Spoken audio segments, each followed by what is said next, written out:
Hello guys, welcome to my YouTube channel. Today I discuss a vital video for class 9 subject history.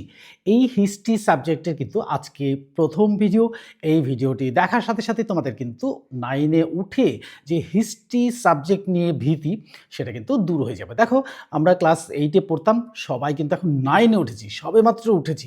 এই 9-এ উঠেই আমাদের কিন্তু সবচেয়ে সমস্যা যেটা আসে, অর্থাৎ হিস্ট্রি সাবজেক্টে অনেক জায়গাতেই সমস্যা আসে। সেই সমস্যাগুলো দূর করার জন্যই কিন্তু আজকের এই ভিডিও।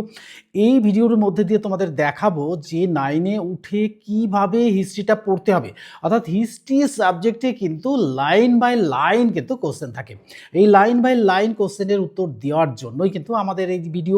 আমরা যদি এই ভিডিওর মধ্যে দিয়ে তোমাদের বোঝাতে পারি যে হিস্ট্রি সাবজেক্টে কোনো ভীতি নেই, এটা একটু সিস্টেমের মধ্যে চলতে হবে। কিভাবে সেই সিস্টেমের মধ্যে চলতে হবে? অর্থাৎ এই সিস্টেমের মধ্যে চলতে গেলে কি করতে হবে? একটা ভালো রাইটারের বই নিয়ে বসতে হবে। আমি দেখো এখানে কিন্তু একটা রাইটারের বই অলরেডি সিলেক্ট করে নিয়ে বসে আছি। এখানে রাইটারটা হলো দেখো ইতিহাস ও পরিবেশ, জি.কে. পাহাড়ি ও ডক্টর সুভাষ বিশ্বাস।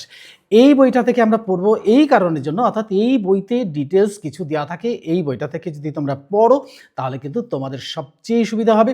আর তাছাড়া যারা বই কিনে নিয়েছো তারা কিন্তু যে কোনো বই নিয়ে বসলেই হবে, অর্থাৎ চ্যাপ্টারটা ঠিক থাকলেই হবে। অর্থাৎ চ্যাপ্টার ঠিক থাকলে পরে যদি টপিকটা সুন্দরভাবে তোমরা বোঝো বা কনসেপ্টটা তোমাদের মাথার মধ্যে যায় তাহলে কিন্তু সমস্যাটা দূর হয়ে যাবে। আর এই সমস্যা দূর করতে না পারলে এই ইতিহাসের সমস্যা এটা কিন্তু তোমাদের পিছু ছাড়বে না। তাই আমি বলবো যে ইতিহাসের এই সমস্যাটাকে দূর করার জন্যই কিন্তু আমরা একটু চেষ্টা করব।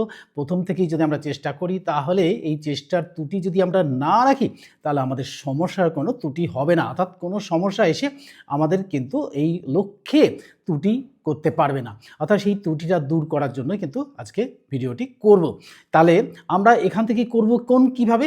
অর্থাৎ চ্যাপ্টার বের করে নেব, অর্থাৎ প্রথম চ্যাপ্টার থেকেই শুরু করব। এই প্রথম চ্যাপ্টারে আছে হচ্ছে দেখো, প্রথম চ্যাপ্টারে আছে দেখো, আমরা বের করে নিই। প্রথম চ্যাপ্টারে আছে দেখো ফরাসি বিপ্লবের কয়েকটি, তার প্রথম দিকে চলে যাই, একদম প্রথম দিকে দেখো প্রথম পাতাটাই রয়েছে একদম এইদিকে। একদম হচ্ছে যে প্রথম চ্যাপ্টারই রয়েছে অধ্যায় 1 ফরাসি বিপ্লবের কয়েকটি দিক।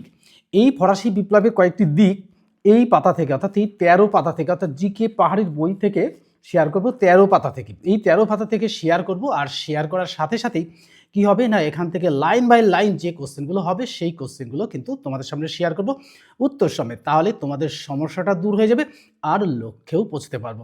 তাই আমি বলবো আর সময় নষ্ট না করে তাড়াতাড়ি চলে যাব সেই গুরুত্বপূর্ণ ভিডিওতে, যেটার মধ্যে দিয়ে আমাদের কিন্তু সফলতা আসবে। তাহলে আর কথা না বাড়িয়ে চলো চলে